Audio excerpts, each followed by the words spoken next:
Degemermat, willkommen, welcome, bienvenue dans ce podcast des mobilités. Aujourd'hui, on va aborder le thème du quotidien avec l'importance du sourire. Je pense que ça t'est déjà arrivé que quand quelqu'un monte à bord du car et te fait un large sourire, que t'apprécies énormément ce geste qui paraît simple, mais tellement significatif, plein de sens, que des fois, c'est vrai que dans ce métier-là, on voit de tout. Et c'est vrai que quand on est en face d'une personne qui est agréable et déjà qui rentre avec le sourire, et ça nous donne en tout cas, je pense, beaucoup de sens dans le service qu'on offre aux voyageurs et de les transporter en souplesse et ça donne envie aussi d'être chaleureux en retour avec les personnes qui affichent un large sourire. Il n'y a pas si longtemps, je faisais un circuit scolaire sur Trégarantec et en passant dans le bourg, il y a une petite fille qui m'a fait un large sourire et qui m'a fait un coucou de la main. Et c'est un exemple de ce qu'on voit des fois en autocar et ça fait vraiment chaud au cœur, ça donne du plaisir et ça donne aussi, comme je disais précédemment, beaucoup de sens à notre métier de service. Et c'est vrai qu'un car, c'est imposant et ce que je trouve aussi bien, c'est que faut pas l'oublier, c'est que c'est un service qu'on offre à la population et que quand on a cette reconnaissance des fois toute simple comme un bonjour, parce que je crois que je l'avais abordé dans une vidéo, quelque chose de simple, de dire bonjour, et ça nous fait beaucoup de bien. Et en plus, si des personnes arrivent avec un large sourire, ça nous donne encore plus envie de faire en sorte que le voyage, que le transport se passe bien. Et pour faire référence à ce sujet, je me suis dit que ça serait intéressant de faire quelques recherches sur le sujet. Et donc je vais m'appuyer sur un livre que j'ai lu il y a quelques temps. J'avais noté quelques passages et je pense que ça me semble intéressant d'aborder ces sujets dans ce podcast. On va donc aborder deux thèmes dans ce podcast.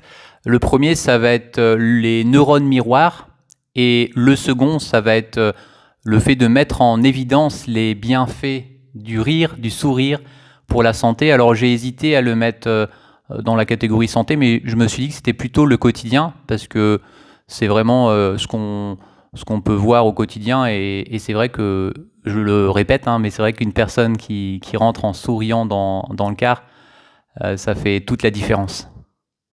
Donc on commence par les neurones miroirs. Alors à quoi ça correspond?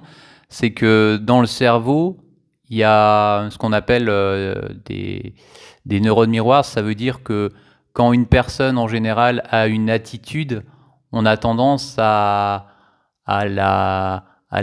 l'imiter. C'est-à-dire que quand on est par exemple dans un spectacle et que la foule se lève ou applaudit par exemple, nous on a tendance à faire de même. Donc c'est ce qu'on appelle l'effet des neurones miroirs. On va copier ce que tout le monde fait à un moment donné et on va le détailler là juste après. Il faut savoir que le rire et le fou rire peuvent être très contagieux, tout comme les applaudissements. Observez la fin d'un spectacle réussi. Lorsqu'une ou deux personnes se lèvent par exemple, on remarque que les autres spectateurs font de même et c'est la fameuse standing ovation.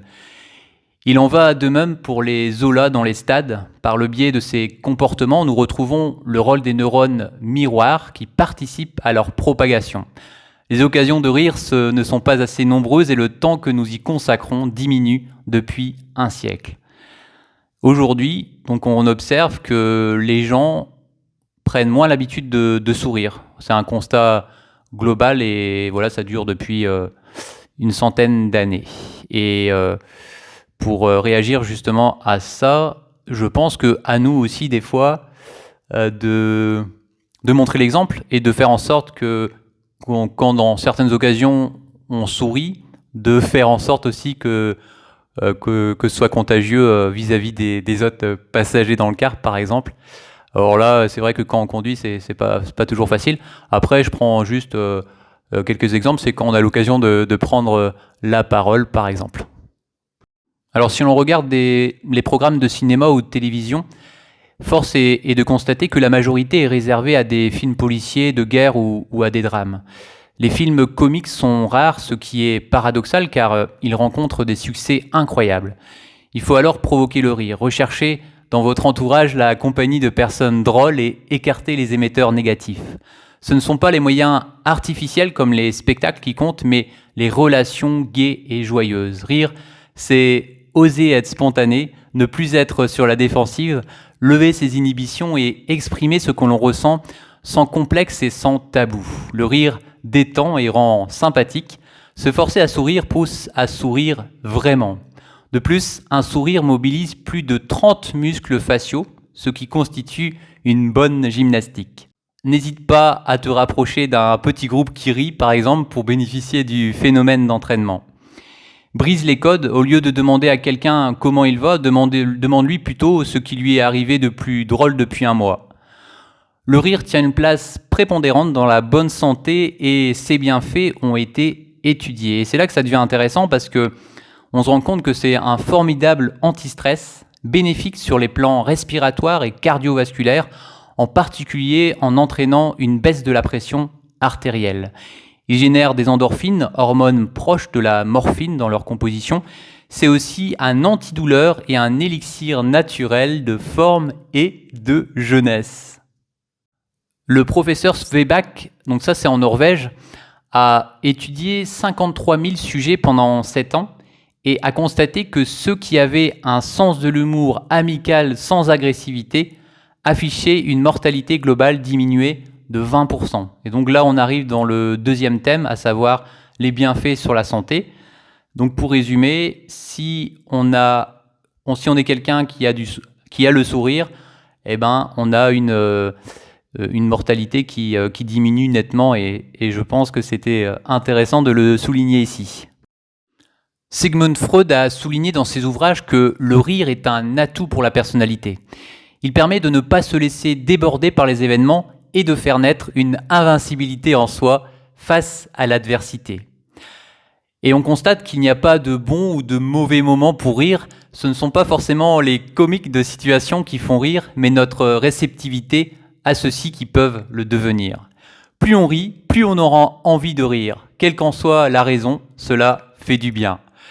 Oser ne pas être sérieux et ne pas jouer tout le temps les grandes personnes est essentiel pour vivre longtemps en bonne santé.